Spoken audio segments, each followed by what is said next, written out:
Muliakan Tuhan Allah, muliakan Tuhan Allah, muliakan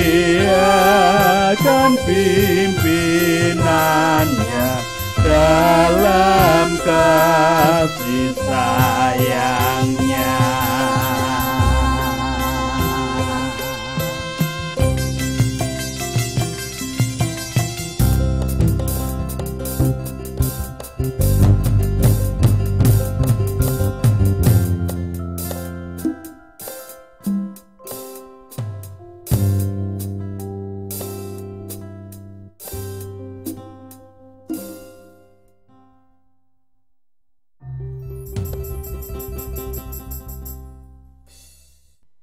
Semangat pagi, semangat bertemu kembali dalam persekutuan doa anggota keluarga Allah. Hari ini Rabu 13 Oktober 2021. Biarlah pertolongan kita hanya berasal dari Allah yang telah menciptakan langit dan bumi beserta segala isinya. Untuk itu kasih karunia dan damai sejahtera yang dari Allah Bapa kita dan Tuhan Yesus Kristus ada pada saudara sekalian. Amin. Muliakan pimpinannya dalam kasih sayangnya.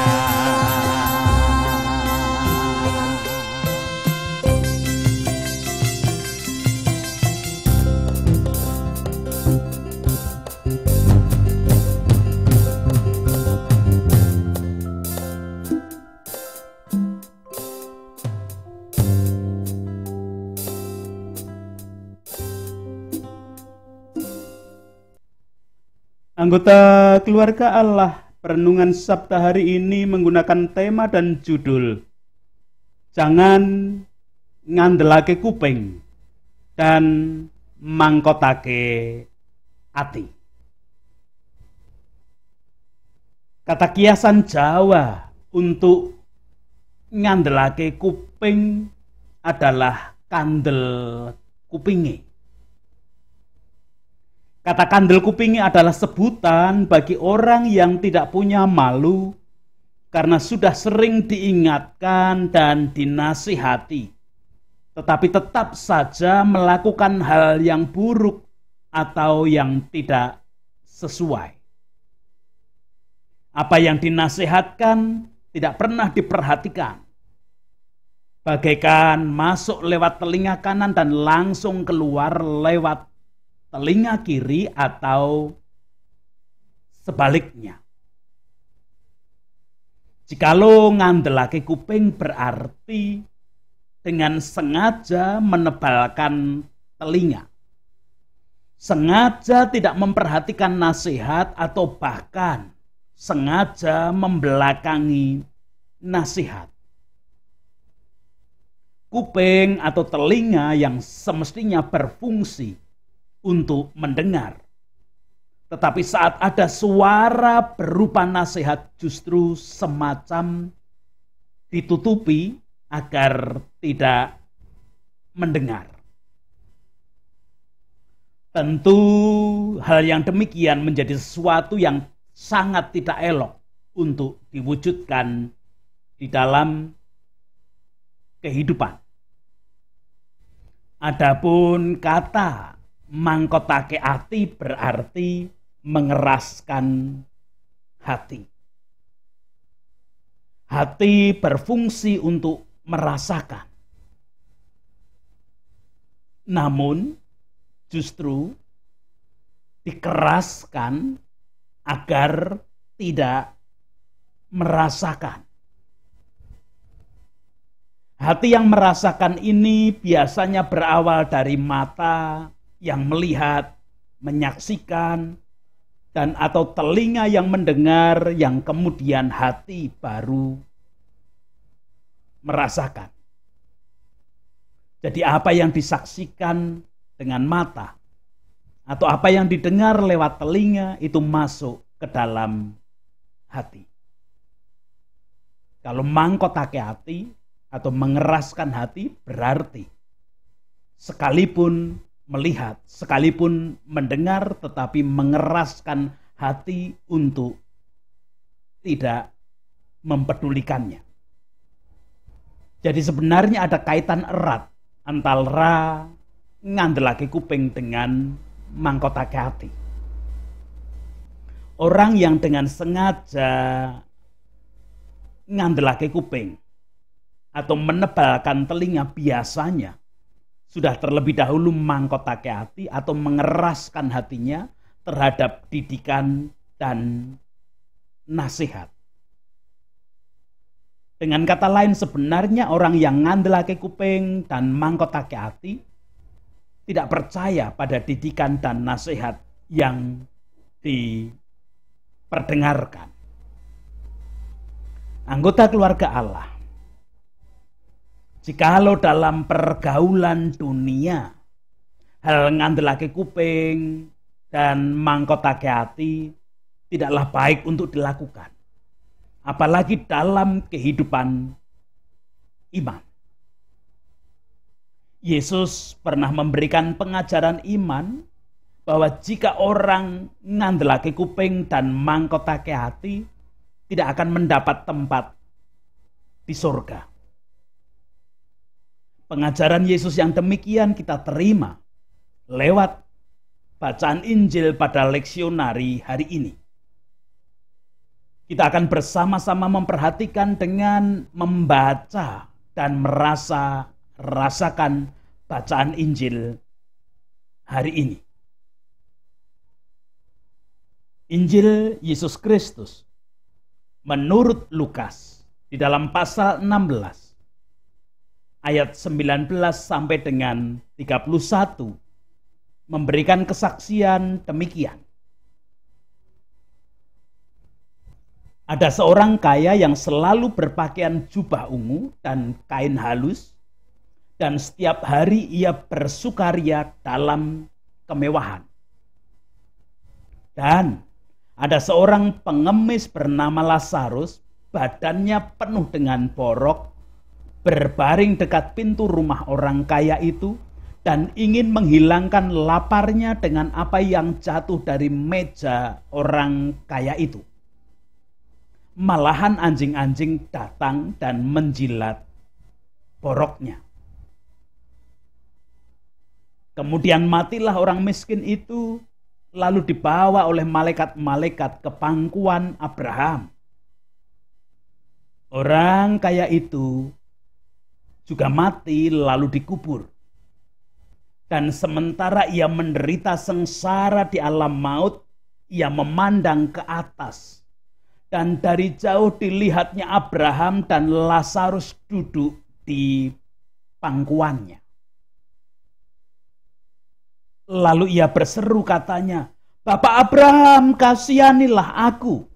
Suruhlah Lazarus supaya ia mencelupkan ujung jarinya ke dalam air dan menyejukkan lidahku, sebab aku sangat kesakitan dalam nyala api ini."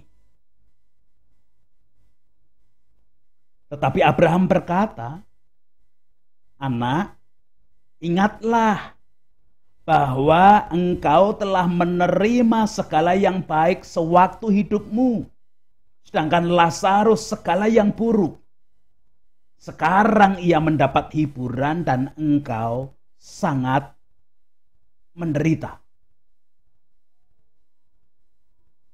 Selain daripada itu, di antara kami dan engkau terbentang jurang yang tak terseberangi, supaya mereka yang mau pergi dari sini kepadamu, ataupun mereka yang mau datang dari situ kepada kami tidak dapat menyeberang." Kata orang itu, "Kalau demikian aku minta kepadamu Bapa, supaya engkau menyuruh dia ke rumah ayahku. Sebab masih ada 5 orang saudaraku, supaya ia memperingati mereka dengan sungguh-sungguh, agar mereka jangan masuk kelak ke dalam tempat penderitaan ini. Tetapi kata Abraham, ada pada mereka kesaksian Musa dan para nabi. Baiklah mereka mendengarkan kesaksian itu. Jawab orang itu, tidak, Bapak Abraham. Tetapi jika ada seorang yang datang dari antara orang mati kepada mereka, mereka akan bertobat. Kata Abraham kepadanya, jika mereka tidak mendengarkan kesaksian Musa dan para nabi, mereka juga tidak akan mau diyakinkan sekalipun oleh seorang yang bangkit dari antara orang mati. Demikian kesaksian Injil Lukas 16 ayat 19 sampai dengan 31.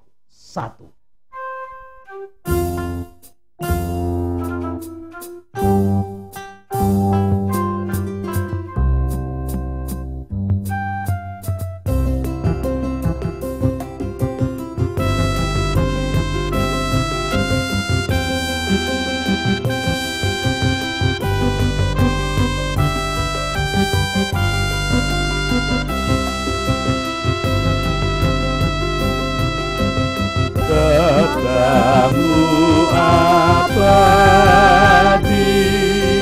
seluruh langkah kami yang mengikutinya,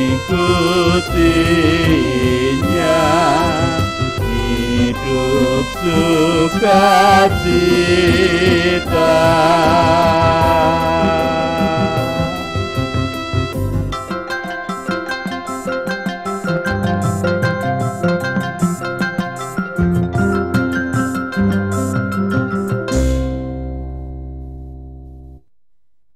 Anggota keluarga Allah membaca dan mendengarkan bacaan Injil hari ini, sekilas menangkap dilarang menjadi orang kaya karena akan masuk neraka, dan sebaiknya menjadi orang miskin yang bisa masuk surga. Apalagi jikalau kita memperhatikan jawaban Abraham atas permohonan orang kaya yang demikian di dalam ayat 25. Tetapi Abraham berkata, anak, ingatlah bahwa engkau telah menerima segala yang baik sewaktu hidupmu, sedangkan Lazarus segala yang buruk. Sekarang ia mendapat hiburan dan engkau sangat menderita. Bukankah dari ungkapan Abraham tersebut bisa saja dipahami bahwa keadaan pada kekekalan besok itu menjadi kebalikan dari keadaan di dunia yang fana ini?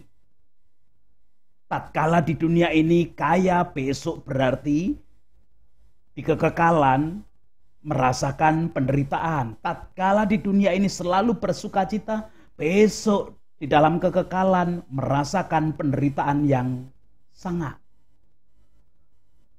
Namun tentunya bukan itu yang dikehendaki oleh Yesus di dalam pengajarannya.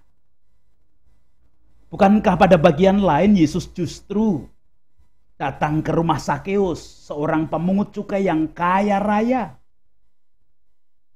Saat Sakeus mengikuti Yesus, bahkan kalaupun setelah menyatakan separuh dari hartaku akan aku bagikan, setelah membagikan harta miliknya kepada orang-orang yang membutuhkan, bukan berarti Sakeus jatuh miskin. Anggota keluarga Allah, bacaan Injil hari ini memang diawali dengan perbandingan keadaan antara orang kaya dan si miskin Lazarus. Dikisahkan ada seorang kaya yang selalu berpakaian jubah ungu dan kain halus, dan setiap hari ia bersukaria dalam kemewahan. Dan ada seorang pengemis bernama Lazarus, badannya penuh dengan borok, berbaring dekat pintu rumah orang kaya itu dan ingin menghilangkan laparnya dengan apa yang jatuh dari meja orang kaya itu.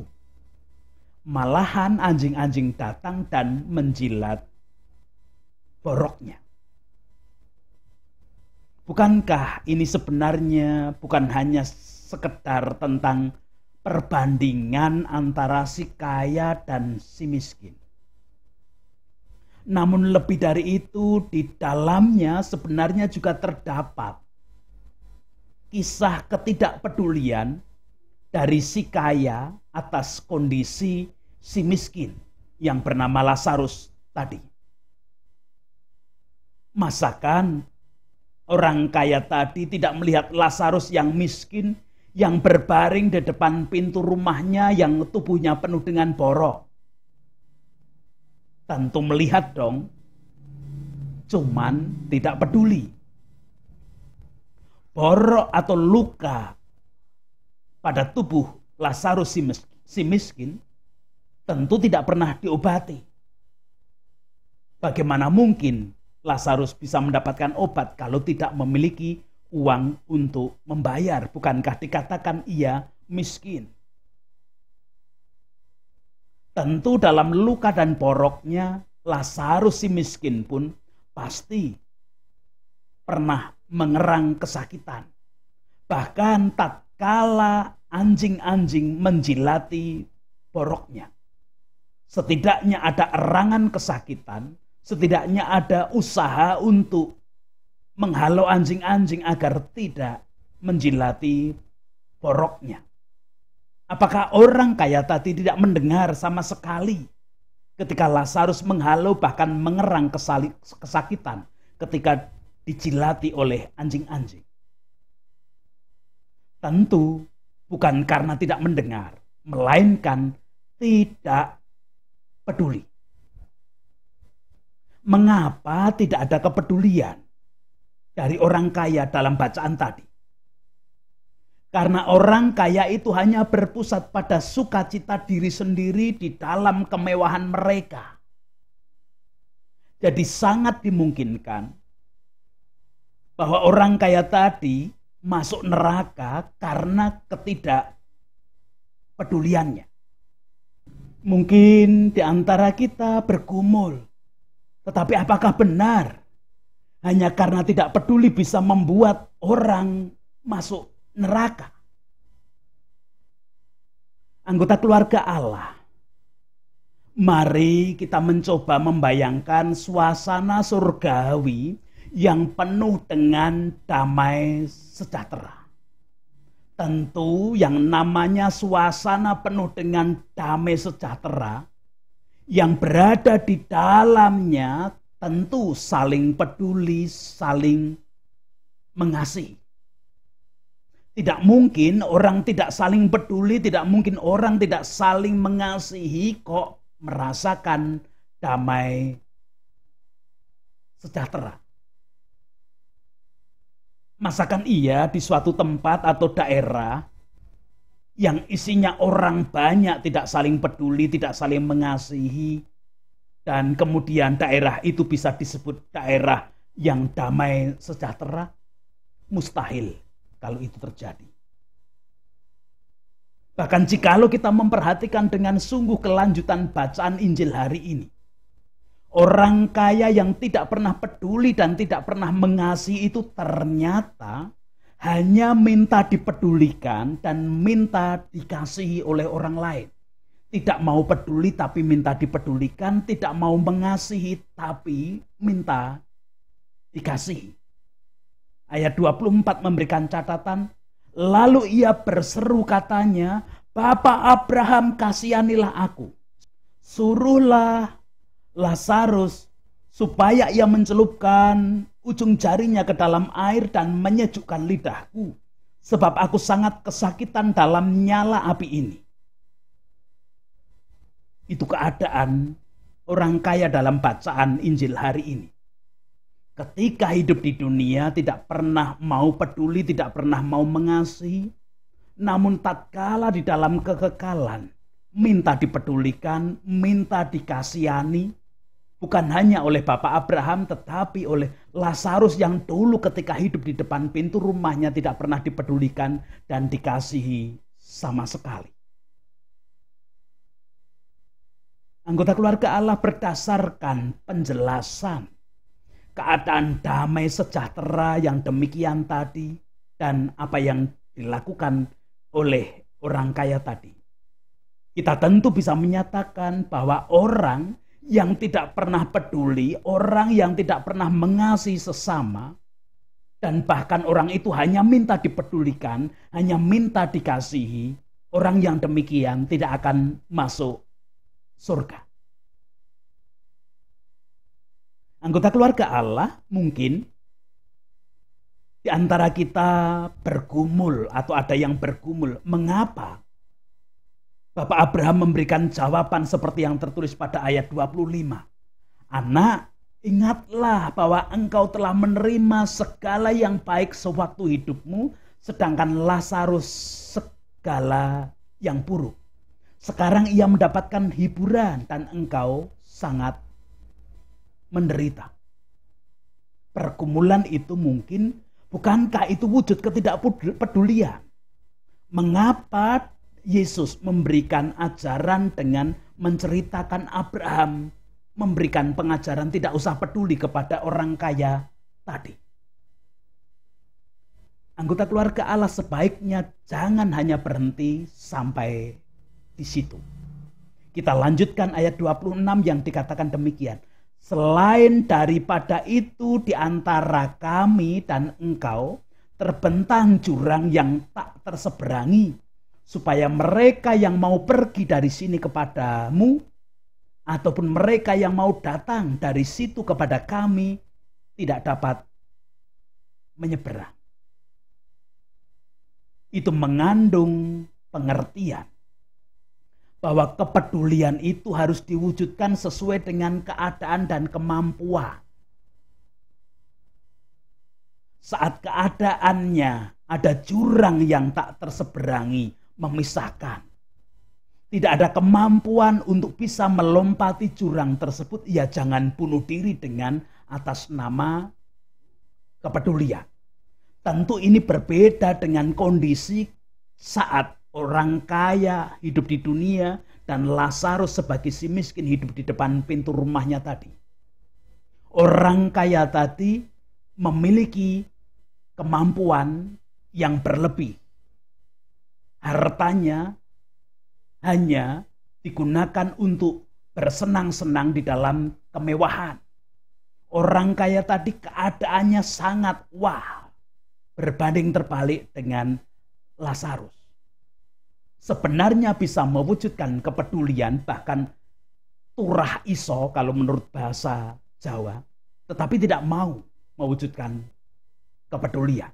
Sangat berbeda dengan apa yang dinyatakan oleh Bapak Abraham.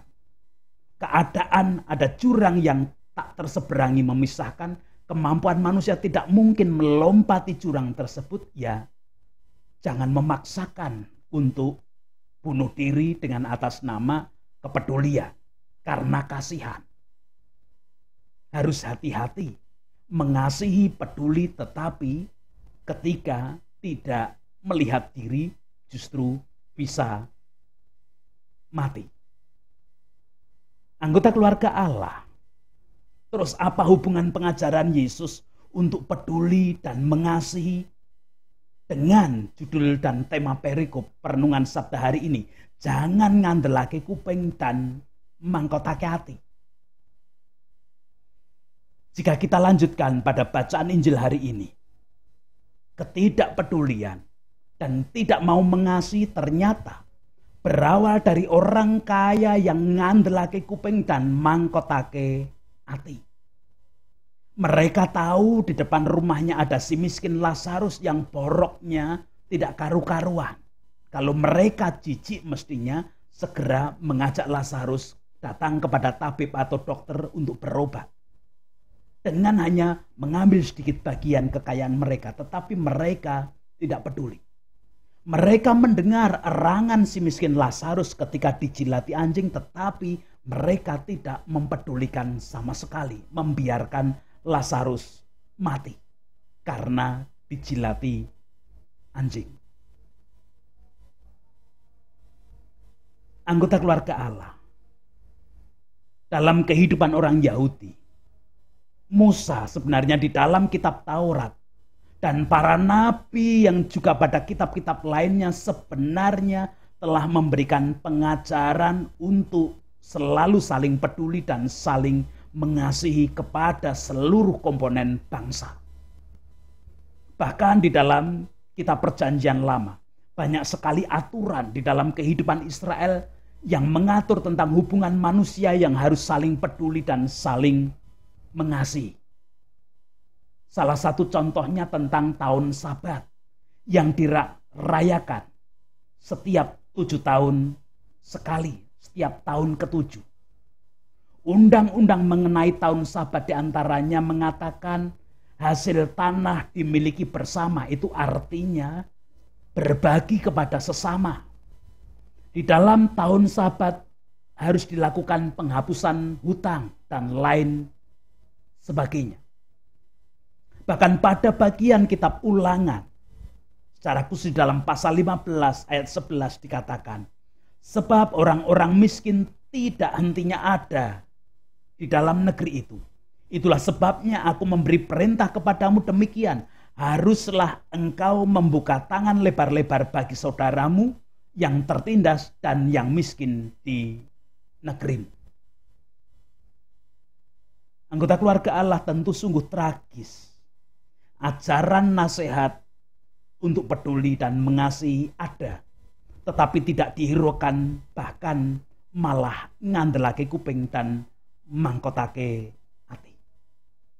Maka kata Abraham kepadanya, jika mereka tidak mendengarkan kesaksian Musa dan para nabi, mereka tidak juga mau diyakinkan sekalipun oleh seorang yang bangkit dari antara orang mati. Berbahagia setiap anggota keluarga Allah yang menerima sabda hari ini. Amin. Kepadamu semua harta tak terduga, sungguh memberkati yang membuka hati.